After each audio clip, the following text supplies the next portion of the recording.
சரணமையப்பா வந்திட வேண்டும் பகவானே. சரணமையப்பா உள்ள விளக்கில் வந்து அமர்ந்திட வேண்டும் பகவானே.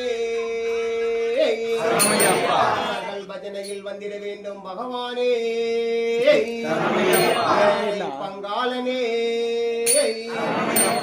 மலைக்கு அதிபதியே உள்ளம் கொண்டவனே உள்ளம் கொண்டவனே கேட்டவர் வலிக்கும் கேரளத்து பிரபாகரனே கோடி சூரியனை போல பிரகாசிக்கும் எங்கள் குல தெய்வமே. நாவில் வந்திட வேண்டும் பகவானே. பஜனையில் வந்திட வேண்டும் பகவானே. சாமி பூஜையில் வந்திட வேண்டும் பகவானே. சாமி பூஜையில் வந்திட வேண்டும் பகவானே. சாமி பூஜையில் வந்திட வேண்டும் பகவானே.